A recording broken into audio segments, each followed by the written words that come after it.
Hello everyone, welcome back. Today we are going to discuss shaping and policing. Before starting with these topics, let's discuss line rate and CIR. Line rate means actual speed at which data can be transmitted. CIR, committed information rate. A rate defined in your business contract, or you can say how much data can be sent as per the contract. To understand this bit better, let's assume you have taken an internet circuit or any other kind of circuit from your ISP like MPLS, okay? And your ISP has committed you a bandwidth of 20 Mbps. So this 20 Mbps is your CIR, or you can say contract between you and your ISP that you will get on an average 20 Mbps. As per this topology, you have terminated this link on fast Ethernet port. I mean to say physical link between you and ISP is fast Ethernet, which means you can send data at 100 Mbps. So this 100 Mbps is your line rate. Basically means every second you can send 100 MB of data. So problem here is you are paying for 20 Mbps, but you can send data up to 100 Mbps, right? So how your ISP is going to control this, or how your ISP is going to limit you so you will not use more than 20 Mbps or more than committed rate. Okay. Basically, ISP will use policing at their end so that ISP will drop the traffic which is going beyond the committed rate or beyond the CIR, which is 20 Mbps in this example. Okay. At this point, we understood that how ISP will restrict you so you will not use more than contracted rate, right? But still you can send data up to 100 Mbps. However, your ISP is going to drop the traffic which is exceeding the committed rate, right? So we need a mechanism where we can make sure that we are not sending data more than committed rate or more than CIR. So we have something called shaping. Okay. So what you are going to do is you are going to apply shaping at your end in such a way so that you are not going to send data more than committed rate. So your pipe is 100 Mbps, but you will apply the shaping at your side and you will make sure you are sending data at committed rate, which is 20 Mbps, right? Time to discuss what is the difference between shaping and policing. So far, we understood that both the features are used for rate limiting, right? Let's say you have configured shaping. Then rate limiting will be done based on buffering. I mean to say, when shaping is configured and traffic is going beyond committed rate, then it will be kept in buffer. I mean to say, traffic will be kept in buffer. Shaping can be applied in outbound direction only. Mostly shaping is used at customer end to meet service level agreements. Okay, let's talk about policing. When policing is configured and traffic is going beyond committed rate or beyond CIR, then traffic will be either dropped or remarked depending on your implementation. Policing can be applied in inbound direction as well as in outbound direction. Okay. Mostly policing is used at ISP end, or in a setup where traffic is delay sensitive, or let's say you want to limit traffic at certain rate, you are gonna use policy. Okay, so these are the differences which we discussed. Let's start with shaping. So in our example, we discussed that we have terminated this link on fast Ethernet port and our CIR is 20 Mbps. Also, we discussed that we will apply shaping at customer side and will control sending rate of data. Correct? I have one question here. Do you really think that is it possible to send data lower than its line rate? So our line rate is 100 Mbps and we want to send lower than 100 Mbps. Is it possible? So answer is no. Interesting. When someone is saying no, the first trigger comes in mind is how we are going to send or how we are going to control sending rate of data, right? So we have to make sure that on an average 20 MB of data is sent over 100 MB link by delaying the packet over certain period of time. Confusing. Let's discuss this more in detail. So in our example, our line rate is 100 Mbps, our CIR is 20 Mbps. We have to make sure that 1/5 of line rate is used in 1 second. Agreed? So basically, this will be like start, stop operation, where you are sending the data, stop for a while, send again, stop for a while, and so on. To conceptualize this, let's divide 1 second in 8 intervals or 8 parts. So let's say this line is representing to 1 second. We have divided this 1 second in 8 parts, which means 125 millisecond. This is just an example. So we have divided 1 second in 8 parts. Within each interval, like we have 8 interval, within each interval, we will send data at maximum rate, which is 100 Mbps. Okay. So second thing comes in our mind is how much data we will send in each interval. How many interval we have? 8 interval, right? And how much data we want to send? 20 MB, right? So how much data we will send in each interval?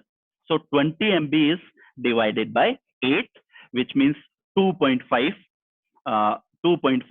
MB data you will send in each interval. Make sense?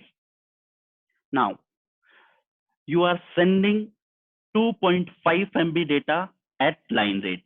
You are waiting. Now, sending it data at line rate, waiting.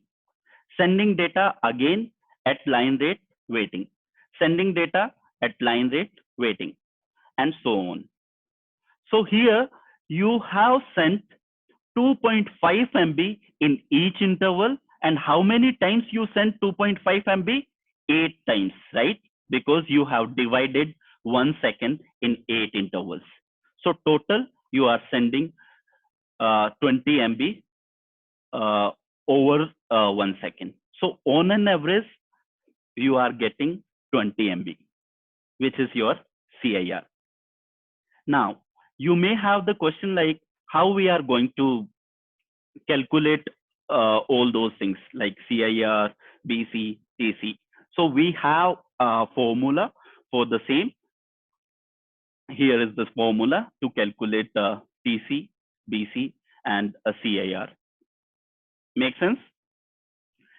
At this point, we understood what is CIR, what is BC, what is TC, time interval, correct? We will discuss about B later in this session. Let's start with other terminology called token bucket. When we say token bucket, it's a mechanism that measures the traffic passing through a device. Okay, we already know about CIR, TC, and BC, and how to calculate these values, right? Now, we have something called bucket. Okay, and this bucket will be filled with tokens. Whenever traffic is coming, it will utilize the available token and will be forwarded. If we don't have sufficient token, then packet needs to wait for enough token. Okay. Now let's discuss this bit uh, more. Okay. Let's say I have applied shaping. Okay. So what is going to happen? This particular bucket will be filled in every time interval. Whenever traffic is coming, they will use available token and traffic will be forwarded. As I said, whenever there is no token available, traffic has to wait for enough tokens. Let's take our example back where we were like we have divided 1 second in 8 interval. So let's say I want to send the data. So it will use tokens from the bucket and will forward it. Now those token will be filled in each interval. So it will wait as soon as token comes, will send the data at line rate. Now let's take an example. Here I am not using all available tokens, right? In this third interval, we are not using all available tokens. In this case, available like previously available token will be wasted. At this point, we understood one way of implementing shaping, shaping without BE. We have other case where we can implement shaping with BE. BE means access burst size, a number of bits that can be sent beyond BC, beyond committed burst size. In first implementation, I mean to say implementation or shaping without BE. What was happening is we were wasting token whenever tokens were available from previous interval. You can see here, like we have available token, but we were not having traffic. That's why those tokens were wasted. But with this second implementation or implementation with B or shaping with B, you will be able to utilize those tokens. Only difference between these implementation is when you say shaping without B, then your token bucket size will be equal to BC, committed burst size. When you say shaping is implemented with B, means your token bucket size is equal to BC plus BE. Okay. So the main difference is size of bucket. Okay. Please keep in mind that it is recommended to specify only shaping rate. Okay. Device have inbuilt mechanism to calculate other values like BC or committed burst size. It will be calculated automatically. Okay. Hope you understood shaping. Let's start with policing. Policing is explained or described using terms rate and colors. Polisher comes in two flavors when it comes to rate, single rate polisher and dual rate polisher. Single rate polisher means we are monitoring the traffic at CIR, committed information rate. Dual rate polisher means we are monitoring the traffic at two different rates. One is CIR, another one is PIR, peak information rate. Let's understand this using one example where customer and ISP agreed on, let's say CIR is 10 Mbps and PIR is 15 Mbps. The case one, if traffic is equal to or less than CIR, which is 10 Mbps in this example, right? Then ISP will forward the traffic without changing anything. I mean, I mean to say without changing the marking. Case two, if traffic is going beyond the CIR, which is 10 Mbps, however, it is less than or equal to PIR, which is 15 Mbps, then ISP will accept the traffic, but will remark the traffic for more aggressive discarding. Make sense? Let's discuss color. This term is used to decide what will be done with the traffic that is within the contracted rate or above the contracted rate. We have two color polisher and we have three color polisher. When we say two color polisher, means we have two action. One is conform action, another one is exceed action.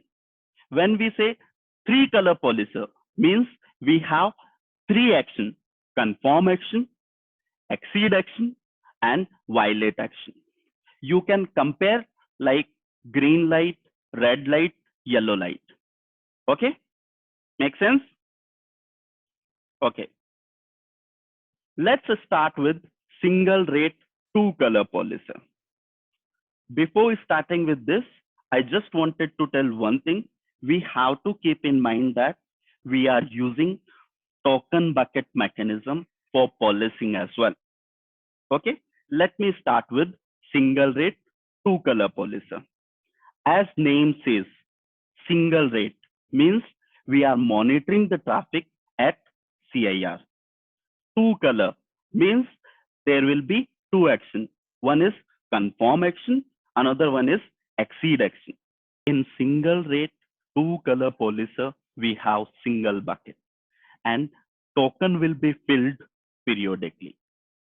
When number of byte in packet is less than or equal to the token in token bucket, then it conforms the contract. Packet will consume the token from token bucket and then perform the action that confirm your contract. Another case could be like when number of bytes in packet is more than available token.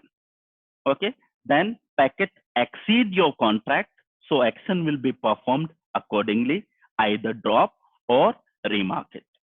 Make sense?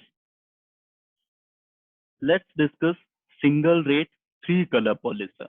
When you say single rate, means you are monitoring the traffic at CIR. When you say three color, means we will have three actions. One is conform action, one is exceed action, one is violate action. You can think of green light, yellow light, red light. Make sense? Now, in single rate three color polisher, we have two token bucket. One is BC bucket, one is BE bucket. And this BC bucket will be filled periodically. Whenever there is an overflow of token, then those token will be kept in your BE bucket. Now, let's say you are receiving the traffic, and if number of bytes in packet is equal to or less than the number of tokens in BC bucket, then the packet will be considered as a conform. Basically, it is going to consume the token from BC bucket and then perform the action that conforms your contract. Okay, if packet does not conform and if number of bytes in packet is less than or equal to the BE bucket, I mean to say tokens available in BE bucket, means packet exceeds. So perform the action that exceed the contract. If packet is neither conform nor exceeded, then means packet is violate. Then perform the action that violate your contract. Make sense?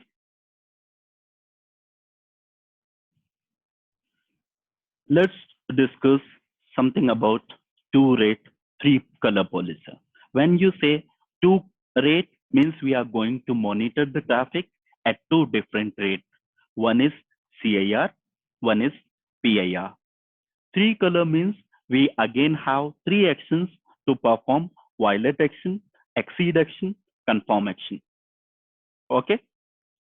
Here we have two buckets and token will be filled independently in each bucket. Okay. And when you say confirm, let's say packet falls under the CIR, it will be considered as a confirm.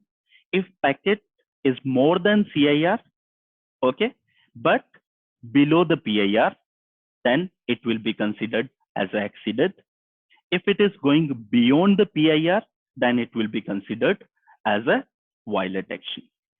Okay. Have you noticed something in this particular diagram? Have you? Okay.